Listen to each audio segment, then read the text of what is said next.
సలాములేకం అస్సలాములేకం.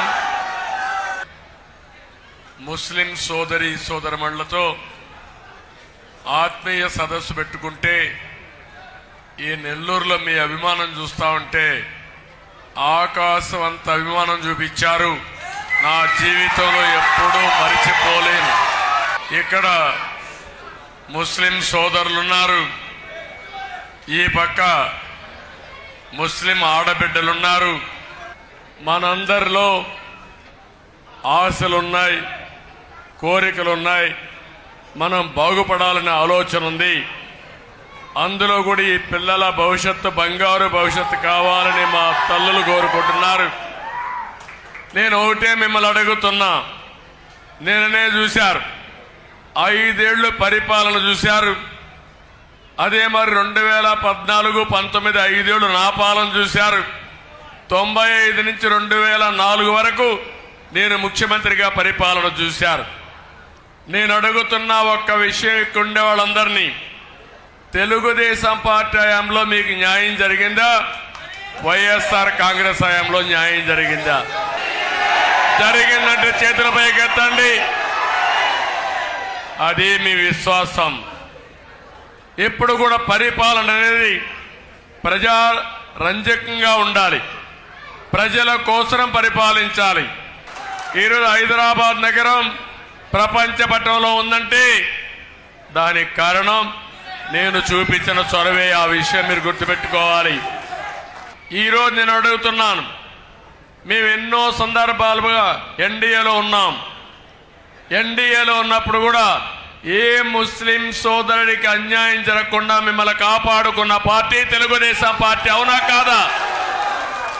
హైదరాబాద్ లో ఉర్దూ యూనివర్సిటీ పెట్టింది నేనే పెట్టా. ఆ రోజు వాజ్పేయి గారి పీరియడ్, వాజ్పేయి గారి సహకారంతో హైదరాబాద్ లో హాజ్ హౌస్ కట్టి మిమ్మల్ని అందరినీ మక్కాకు పంపించామంటే అది నేను చూపించిన చొరవ.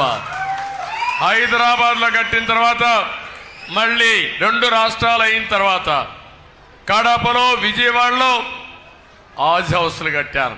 ఇక్కడ మీరు కూర్చున్నారు, షాదీ మందిర్ ఎవరు కట్టారు తమ్ముళ్ళు? నేను మిమ్మల్ని అడుగుతున్నా. 8 కోట్ల రూపాయలు ఖర్చు పెట్టి బ్రహ్మాండమైన 3 అంతస్తుల్లో బ్రహ్మాండంగా మీరు ఏదైనా పండుగలు చేసుకోవాలన్నా, మ్యారేజ్ చేసుకోవాలన్నా కట్టించిన పార్టీ తెలుగుదేశం పార్టీ, అవునా కాదా అని మిమ్మల్ని అడుగుతున్నా. ఈ 5 సంవత్సరాలు మీ ఆదాయం పెరిగిందా, ఖర్చులు పెరిగాయా? ఖర్చులు పెరిగాయా, ఆదాయం పెరిగాయా? మీకు ఇచ్చేది 10 రూపాయలు, మీ దగ్గర దోచేసేది 100 రూపాయలు, అవునా కాదా అని మిమ్మల్ని అడుగుతున్నా. ఎవరు మాట్లాడండి. సార్ నమస్తే సార్, నా పేరు రియాజ్ సార్. గత 2019లో మన అజీజ్ భాయ్ సహకారంతో రాష్ట్ర వ్యాప్తంగా ఉన్న ముస్లింలందరినీ ఒక ఏకతాటి మీద తీసుకొచ్చి గుంటూరులో నారా హమారా టీడీపీ హమారా ప్రోగ్రాంకి 5,000 మంది స్వర్ణకారులు రాష్ట్ర వ్యాప్తంగా బస్సుల్లో మేమంతా వచ్చాం సార్ అక్కడికి. ఆ ప్రోగ్రాంలో మీరు మా మీద దయతలిచి 10 కోట్ల రూపాయలు తక్షణ సాయం కింద మంజూరు చేస్తామని చెప్పి చేశారు సార్. దాని తర్వాత ఆ ఫైల్ అట్టాగి ఆగిపోయింది సార్. కాబట్టి దయచేసి మన ప్రభుత్వం రాగానే దాని మీద వెంటనే చర్యలు తీసుకోవాలని మీ ద్వారా మేము సరళంగా తెలియజేసుకుంటున్నాం. ధన్యవాదాలు సార్. తప్పకుండా మా స్వర్ణకారులు కూడా ముస్లిమ్స్లో చాలా మంది ఉన్నారు. తప్పకుండా ఆ ఫైలే కాదు, భవిష్యత్తులో ఇంకా ఎక్కువ డబ్బులు ఇచ్చి స్వర్ణకారులను ఆదుకునే బాధ్యత నాదని మీ అందరికీ హామీ ఇస్తున్నా. Good afternoon sir. చెప్పమ్మా. గత టీడీపీ ప్రభుత్వంలో మీరు అమలు పరిచిన దుల్హన్ స్కీమ్ ద్వారా ఇక్కడున్న ఎంతో మంది మైనారిటీ ముస్లింలకి చాలా సహాయం అందింది. కానీ ఇప్పుడున్న ప్రభుత్వం రూల్స్ అండ్ రెగ్యులేషన్స్ అని చెప్పి మైనారిటీ ముస్లింలను మోసం చేస్తున్నారు. మీరు అధికారానికి వచ్చిన తర్వాత అర్హులైన మైనారిటీ ముస్లింలకి దుల్హన్ స్కీమ్ అందించాలని కోరుతున్నాం. ఇప్పుడే ఆడబిడ్డ చెప్పినట్టు నేను ఆ రోజు దుల్హాన్ పెట్టాను. ఎలాంటి నిబంధనలు లేవు, పేదవాళ్ళందరూ దానికి అర్హులు. ఇప్పుడు వీళ్ళు వచ్చిన తర్వాత కొన్ని నిబంధనలు పెట్టారు.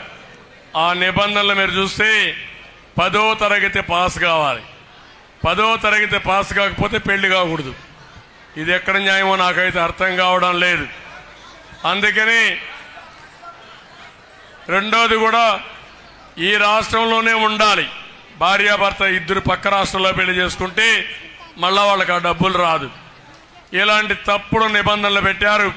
నేను ఒకటే చెప్తున్నా, ఎలాంటి ఆంక్షలు లేకుండా అందరికీ దుల్హాన్ ఇచ్చే బాధ్యత నేను తీసుకుంటానని మీ అందరికీ హామీ ఇస్తున్నా. సర్వజనుల సంక్షేమం కోసం సర్వతోముఖ వికాసం కోసం స్వర్ణాంధ్ర సాకారం కోసం ఆంధ్రుల ఆత్మ గౌరవం కోసం మరలా మంచి రోజుల కోసం యువతకు ఉద్యోగ ఉపాధి కోసం రైతు బాంధవుల సమృద్ధి కోసం